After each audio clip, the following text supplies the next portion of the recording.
从2008年算起，金融危机爆发已经是持续了5年的时间。这5年中，从欧美到亚洲，世界各国政府都投入了巨大的精力。可是，全球的经济形势依然是难以预料的。这背后的原因到底是什么呢？今后各国政府的宏观调控政策是否应该进行调整？最近，财经记者与新经济思维研究所的执行总监罗伯特·约翰逊进行了对话。约翰逊呢，不仅是一位卓有建树的经济学家，更曾长期担任索罗斯基金管理公司的总经理。下面就让我们听一听这位索罗斯的左膀右臂对世界经济的看法。We've been in this recession for almost 5 years now. With all the governments are dealing with this crisis, but why are we still in this recession? What are we missing? Well, I would say we're in the recession in part because there was a big boom beforehand. So a lot of people took on a lot of debt, and now they're scared. And when everybody gets scared at the same time, they all try to retire debt. It's what Richard Koo of Nomura calls the balance sheet recession. Second thing is our governments have, in Europe and increasingly in the United States, since November of 2010 in Toronto at the G20 meeting, been engaging in austerity. And while there's plenty of new ideas, plenty of new technology, the austerity emanating from the governments to cut deficits in a slump is, in my view, very, very misguided. It only exacerbates the problem, and it's most profound in Europe. Southern Europe, Spain, Greece, Portugal, Italy are suffering tremendously right now. And so to get to new growth, I think we're going to have to stop the psychology of austerity. But when you say stop the austerity, how can they get their money, get their finance to stimulate the economy further? Well, if they have to, they can restructure debt and then stimulate the economy.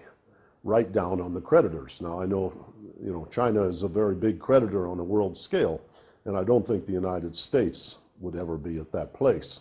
But some of these countries, Greece, Portugal, Ireland, Spain, it's overdue for a restructuring.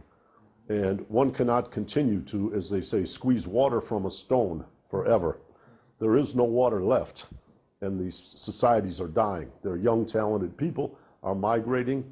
Many people from Spain now work in London. Many people from Spain now go to Latin America to pursue their careers. Families are breaking up. It's just not a healthy situation. We know that the European crisis is a problem of unified monetary policy and diversified fiscal policy. Yes. And people are talking about competitiveness issues. But when you do this stimulus again instead of austerity, how can you guarantee that competitiveness is enhanced instead of like in the past? Well, the word you use that's very important is guarantee, because I can envision fiscal stimulus that would be focused on productivity, be focused on science and education, be focused on weak parts of the infrastructure, be focused on public investment, which would then help service whatever new debt was taken on. Now in Europe, I think the country that is in the most jeopardy is France.